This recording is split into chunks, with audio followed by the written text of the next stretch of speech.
Hola chaparros, ¿qué tal? El día de hoy nos toca ver la asignatura de geografía con el tema recursos naturales. ¿Qué son los recursos naturales? Bueno, estos serán todos aquellos que la naturaleza nos da sin que el ser humano los construya, como los árboles, las plantas, los animales, el agua, el sol, etcétera. O sea, todo lo que la misma naturaleza haya fabricado solita, esos son los recursos naturales.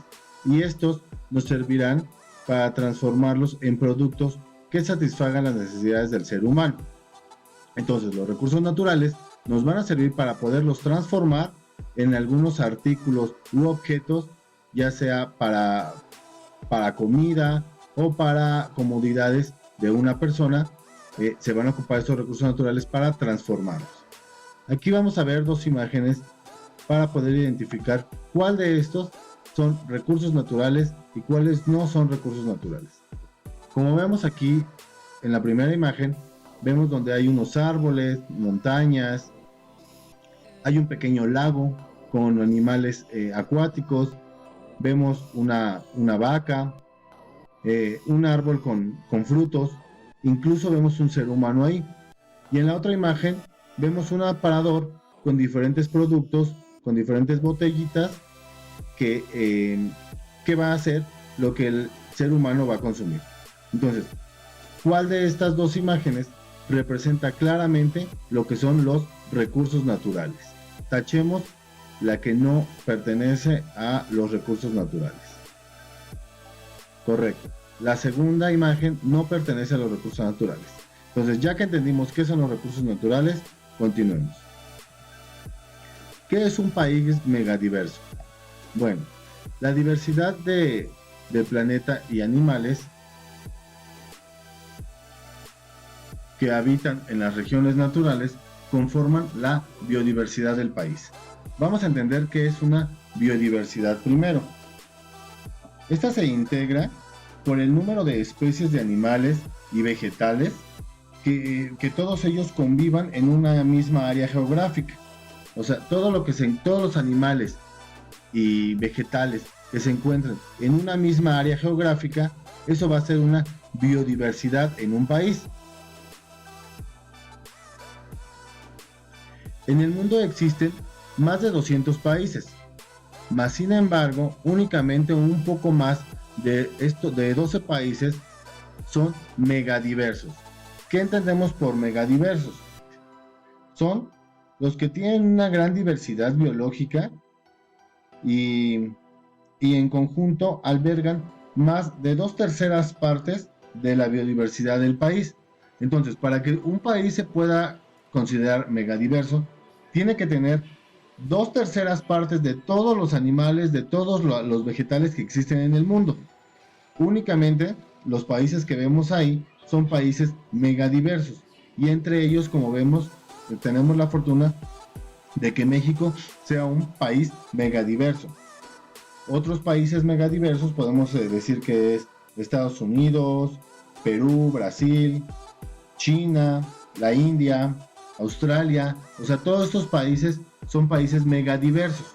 Les repito, para que un país se pueda considerar megadiverso, de todas las especies del mundo, de animales, de plantas, de árboles, un país megadiverso tiene que tener por lo menos 2/3 partes de todos esos animales, de toda esa fauna, de todos esos vegetales, para considerarse megadiverso. En peligro de extinción. Pues nosotros entraremos dentro de los 12 países megadiversos, pero desafortunadamente también tenemos un lugar con animales en peligro de extinción, mucho por la caza inmoderada. Tenemos el segundo lugar en todo el mundo en reptiles en peligro de extinción, y el octavo lugar en mamíferos en peligro de extinción. Aquí tenemos algunas imágenes de algunos reptiles que están en peligro de extinción en todo el mundo, y de igual manera tenemos imágenes de mamíferos que están en peligro de extinción. ¿Qué es que esté un animal en peligro de extinción?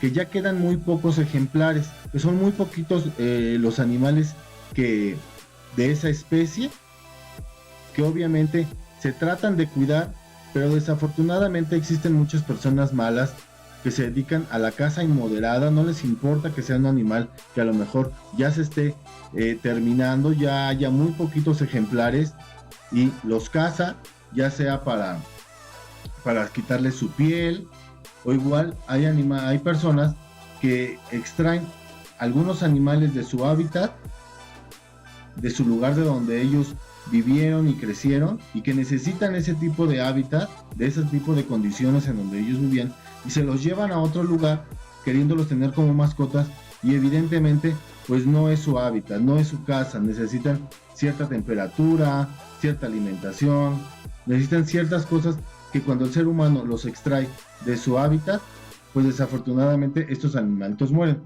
Otras causas por las que puede existir un animal en peligro de extinción es por la contaminación, ya sea la contaminación del agua, si estamos hablando de animales marinos, o la contaminación del mismo medio ambiente, la tala inmoderada que hay también de muchos bosques, de muchas selvas, donde los animales necesitan ese tipo de árboles para poder ya sea o alimentarse o vivir, y ellos llegan y empiezan a talar árboles y les empiezan a quitar pues cosas de su casa, de su hábitat, y esto hace que también ellos empiecen a morir.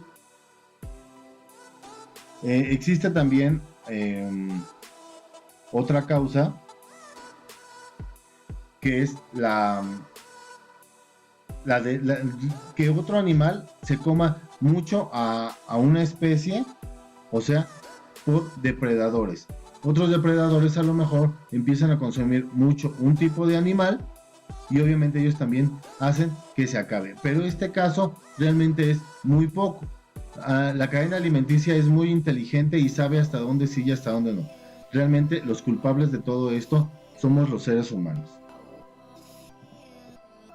La fauna es un factor muy importante en el que el equilibrio ecológico y ambiental, ya que cuando una especie desaparece, se rompe la cadena alimenticia y se afecta el ecosistema al que pertenecía.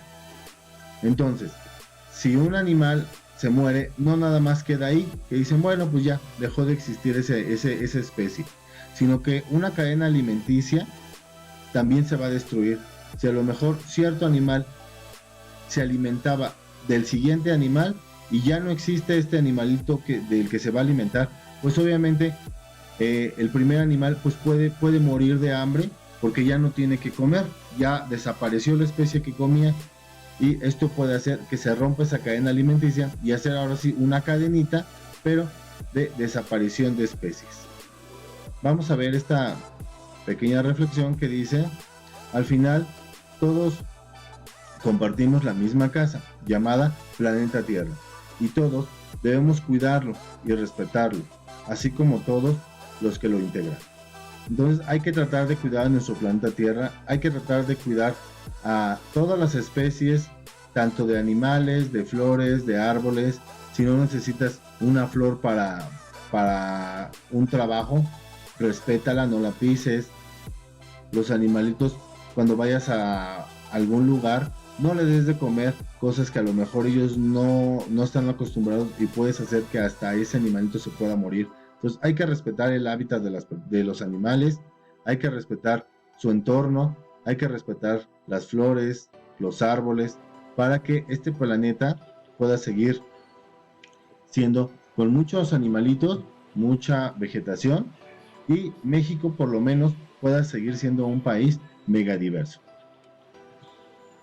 Aquí les dejo los ejercicios a realizar para el día miércoles. Cualquier duda o situación, saben dónde encontrarme. Bye.